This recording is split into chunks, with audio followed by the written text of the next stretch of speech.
El exceso de velocidad y los piques se ha convertido en un verdadero problema para los vecinos del sector de San Pablo de Heredia. Los vecinos de una comunidad reportan que se han dado casos en los que han chocado una misma vivienda hasta en 2 ocasiones. ¿Pueden cobrar los daños? Veámoslo a continuación.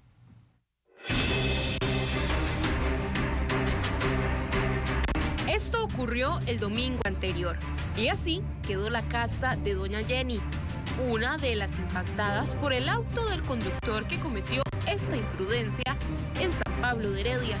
Desde que yo estoy en la sala, ahí viendo televisión, ¿verdad? Se oye el freno, o sea, el carro viene tratando de frenar, pero que uno sabe que aún así viene a mucha velocidad, ¿verdad? Y casi de manera inmediata se oye el impacto, ¿verdad? Está reventada la columna, ¿verdad? Tanto en la parte de la base como en la parte de arriba.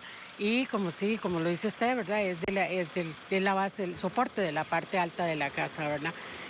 Tenemos que esperar a pedir que nos lo venga a valorar un ingeniero o alguien que sí sepa de eso, ¿verdad? Y nos diga más o menos como a cuánto ascienden los costos, porque no es solo ver la cerámica de ahí que se desprendió, ¿verdad?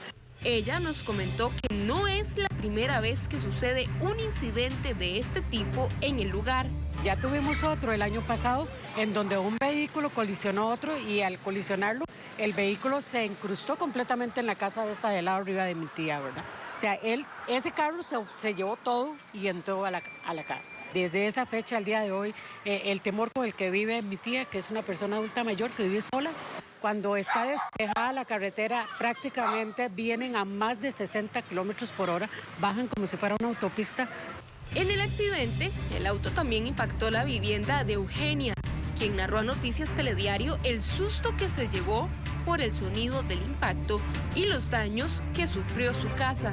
Pegó en la casa de nosotros, que sí tuvo un zumbido muy fuerte y después cayó como a los 25 metros más. Se supone que es que ellos venían desde el cementerio, el APSE, venían discutiendo, venían de que se ponía uno enfrente del otro, se ponía que corrían, que no, que frenaban.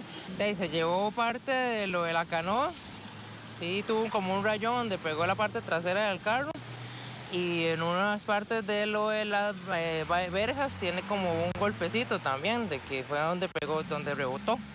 Actos como estos son muy recurrentes en nuestro país, ya sea porque son daños colaterales de una colisión o porque un conductor pierde el control de su vehículo.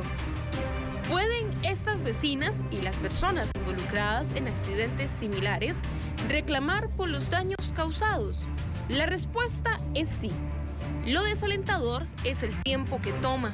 En ese caso, lo importante es que se levante el parte de tránsito para identificar al conductor y el vehículo que fue causante de esos daños para seguir el proceso jurisdiccional, es decir, el reclamo en sede de tránsito o en sede civil, según sea el caso, de los daños y perjuicios causados. Si fuera en la vía de tránsito, creo yo que es un tanto la más expedita. Estamos hablando de unos no sé, 2, 3 años. Si estamos hablando de la vía penal, allí podría pasar perfectamente unos 5 años en la cual se tenga que pues pasar por las distintas instancias de impugnación hasta que se defina el tema. En la vía civil, ahora, gracias a Dios, eso ha bajado muchísimo. Estamos hablando de un promedio entre 2 y 3 años. El proceso se complica aún más cuando los choferes se dan a la fuga y en la vivienda o en sus alrededores no hay cámaras de vigilancia, pues es casi imposible dar con los responsables. No necesariamente para un caso de ese reclamo habría que identificar a la persona propiamente que fue.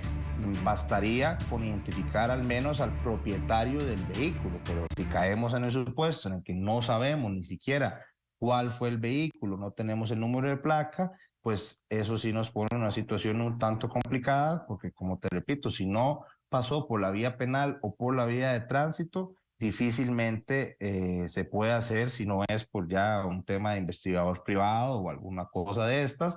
Los expertos comentaron que la mayoría de personas que se ven involucradas en este tipo de incidentes no llevan el proceso correspondiente debido al costo que tiene, que ronda los 400.000 colones en adelante, y también por el tiempo que puede tardar. Informe de Angie Cantillo, Noticias Telediario. Bueno, y es que